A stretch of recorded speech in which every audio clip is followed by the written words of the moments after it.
Hello, social media. This is Sikich Live. We are back to you here on this Thursday. I'm your host, Mike DeGeeter, coming to you from the Windy City, home of hot dogs. No ketchup on those hot dogs, Chicago, Illinois. If you haven't heard of Sikich before, we are an accounting, advisory, and technology business consultancy helping to digitally transform the world we all work in. Each week, Sikich Live comes to you with the latest and greatest in business applications, including ERP, CRM, managed services, cybersecurity, and of course, so much more. Before I bring on our guest for today, I do want to remind everyone, don't be shy on Sikich Live. Ask your questions in the comments, and they just may be featured on today's episode.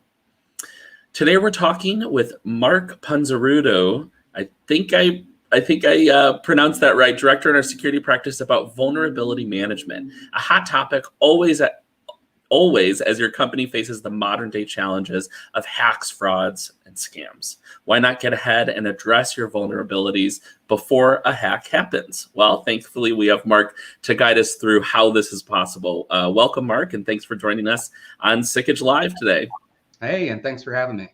Yeah. So let's get started and jump right into vulnerability management with the basic question of what is vulnerability management? I'd like to start with what it's not, right? So it's not a tool. You can use tools to help you out, but it's not a tool. Tool's not going to get you there to vulnerability management, but think of it as one form of risk management. So if you happen to be familiar with that, there's going to be a lot of parallels.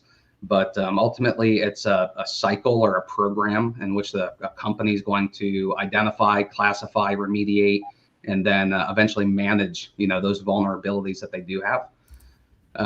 So it's the entire cycle of finding the vulnerabilities, determining what the company's best course of action is in order to do something about those vulnerabilities, and then to kind of rinse, wash, and repeat.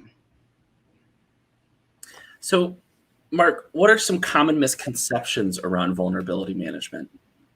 Well, I started off the thing by probably talking about the biggest one, and that's that it is not a tool. So if you're doing vulnerability scanning and you are looking at a report and doing something with it and scanning again, you may be doing a few of the components that are common in vulnerability management, but you're not addressing it enterprise-wide by any stretch of the imagination, and you're really just kind of relying on a tool. It's going to help you. It's way better than doing nothing. So I don't mean to discourage those that are just running scans, but that is not a vulnerability management program in of itself. It's just a tool that you could use to help you maybe automate or work more efficiently with some of the data that you need in order to have these programs. And so what are some of the frameworks or standards we can say that are used to define what vulnerability management really is? So it's actually a tough one to find all the answers to. So vulnerability management is kind of broke up across a number of known frameworks and known standards. So for example, there's vulnerability management program requirements within like ISO 27001, but they're in one of the annexes. It's not like this is a standalone document. There are some on adjacent topics like vulnerability disclosure and things like that aren't quite the same, but maybe a piece of it. Holistically, vulnerability management, probably my favorite two resources are US CERT has one. You can go to their website. I think just search for US-CERT, CERT, in vulnerability management. It should be the first link that comes up. And then if we're talking about web applications specifically, OWASP, OWASP, or Open Source Web Application Security Project. That's owasp.org is their website. If you go on there, they have a great framework for web applications and development and secure coding. So what is the most important part of a good vulnerability management program? So I think the important part is the scope, right? We're all really quick. We get that tool fatigue. Somebody says we need vulnerability management. Let me go buy some scans. I've got this compliance standard. Let me go buy some scans because it tells me that's what I'm supposed to do. When it comes to actually making a program out of these things and doing something with all these tools, the single piece of it that everybody skips over is understanding what you have and where it is. So an asset inventory, I think without knowing what's authorized in your environment, Every piece of software, every piece of hardware that you have, every virtual machine, every device that you have in your network, without knowing what those things are, one, you don't know what's in your network that's not supposed to be, which is a vulnerability in of itself because it's not being managed. But you can't be proactive about vulnerabilities across the whole enterprise's technology stack because you don't know what's there all the time. You don't know what versions of Windows are where and what versions of Linux are where, and understanding all that information in a central place, being able to review it all, report on it when a new vulnerability comes up and you hear about it through some email or vendor documentation or from a scan, you can quickly identify where else that is in your network. So asset management to me is the one huge piece. Everything else you're doing is throwing money at a problem for a single, maybe if you're lucky, double-digit return. Yeah. So you've talked a little bit about running a few tools, but as far as best practices are, how can you make your vulnerability management practice or program really take off beyond, running those little tools or those few tools you're talking about?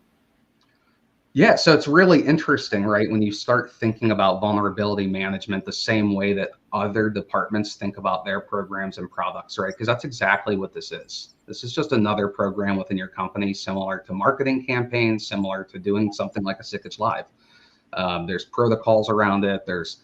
You can define KPIs and KRIs, or key performance indicators, so you can tell when your vulnerability management program is working, or when your tools that you've chosen to deploy are working, or key risk indicators. So something that's a flag that comes up in the data that tells you that maybe something's not working.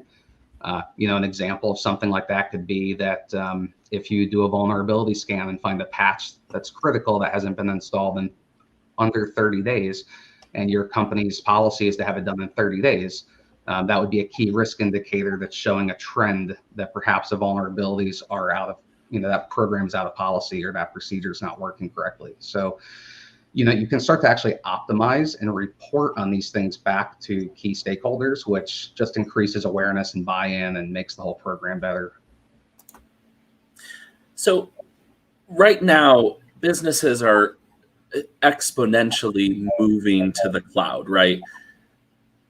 How does this all change as far as vulnerability management programs go when you start to or are already on the cloud? Yeah, so I'm going to give the most consultant answer humanly imaginable, and that depends, right? So, and it does. It depends on what you're using the cloud for, how you're integrated with it. If you're using multiple clouds, there's a lot of it depends, but there is some general advice and general best practice around it. And that's just because you put something in the cloud does not mean it's in the ether, right? It's on someone else's computer. So essentially what you're doing is outsourcing lots of the responsibility for management of the underlying architecture to a third party. And to be quite honest, usually they're going to do it better than you if you're talking about the major players.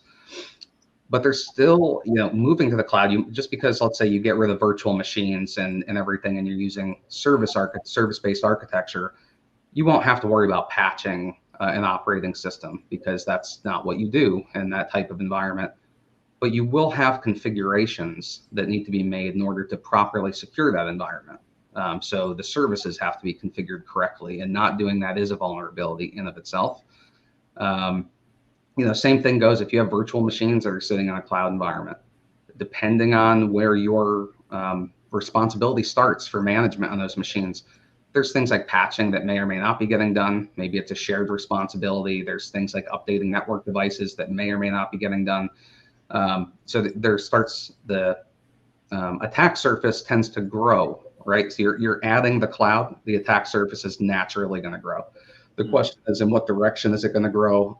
And is that cloud provider, for example, doing anything to enable you to do a better job to control that creep, if you would? So a lot of the big ones have a lot of tools that can help you out with that. It might involve some increased licensing or some packages or whatnot. But the big three in the cloud space all have some security and compliance suite built in that you can leverage. Sure. So right now we hear a lot about people being the biggest vulnerability, or we've heard companies and business executive teams say that. In your opinion, is there truth to that? Yeah, I mean, you got to say there is truth to it. I find it to be a bit disingenuous to say that people are the biggest vulnerability, though. In terms of their capabilities of wreaking havoc on an environment, I would say that they're the biggest. But at the same token, I'll take a slightly different stance than some on this and just say that as a business, if we're supplying technology to our employees to do things, and it's as simple as them clicking on a link, and that ransomwares and encrypts your entire network. That's a business problem. That's not a person problem, right? Why should one person be able to do something that simple and have such instant impact? So there are ways to prevent these things. There are lots of companies that you never hear about that do detect something like a ransomware attack or malware or an intrusion, and they handle it the way that they're supposed to, and they don't make it on the front page of the paper. The ones you hear about are the ones who don't. So I think it's important for organizations to just understand how easy it is. I mean, it's a single click for somebody to potentially bring down your entire environment. And that's not fear, that's not doubt or uncertainty. That's the reality of the world that we live in. And your job as a business is to try to protect yourself from that. The most common things we see when we, find incidents that happen at companies, to speak just kind of generally, are basic security misconfiguration still. Lack of multi-factor authentication, not strong passwords or previously breached passwords. You're not doing patching. You're not isolating systems on the network. I mean, these are the same. You're not hardening operating systems like your vendors ask you to do. These are the things that happen over and over again. It's not 0 days. It's not some crazy nation state attackers coming in and owning your business and been targeting you. It's you left the front door open sometimes. And vulnerability management's about detecting that you left the front door open. Yeah. And that's really interesting that a lot of the vulnerabilities come from accidents, right? That on the person's fault or the employee's fault, but rather there's a business pain point that they need to address there. Things happen. Yeah. And security and technology have to support the business, which means they're going to be agile. They're going to be exceptions, but you still have to manage those exceptions. Yeah. I like the way you put that. That's very interesting. So my last question is on kind of gauging the severity of vulnerabilities. Are there any common scales, metrics, perhaps tools to help organizations rate those vulnerabilities? So if you're using common set of tools like vulnerability scanners and stuff like that, you're going to see things referenced with CVE or CVSS scores. Those are the two major. Most all of your vulnerabilities that are in cybersecurity and are technical in nature, not procedural or something like social engineering or, leaving a front door open, a physical security risk. But when we're talking about common software, hardware-based vulnerabilities, network and application layer stuff, CVE and CVSS, and every one of which one you choose to use is not relevant. And there are other ones out there. There's a dread score. There's a bunch of other things you could do too, depending on how detailed you want to get. But every one of the tool sets that you're going to use is going to leverage probably a CVSS score, if not both. So if you're just getting started, go with what your tools are going to use those. Learn to understand them and learn how to apply them to your environment correctly so the scores have meaning, and then determine, if you want to do something different. Great. Well, thanks, Mark, so much. That is all the questions that I have for you today. If anyone has any questions about what we talked about today, vulnerability management, cybersecurity, security in general being such a hot topic, of course, and a hot topic coming off of the pandemic. If you're interested in finding out more, please visit sikich.com. I'm sure you can also reach out to Mark directly via LinkedIn, and I would be happy to get your questions answered and get your company prepared for any security vulnerabilities. Thanks again, Mark, for being here. Really appreciate it. Hope to have you on back again for Sikich Live, and we'll see everybody next time. Thanks.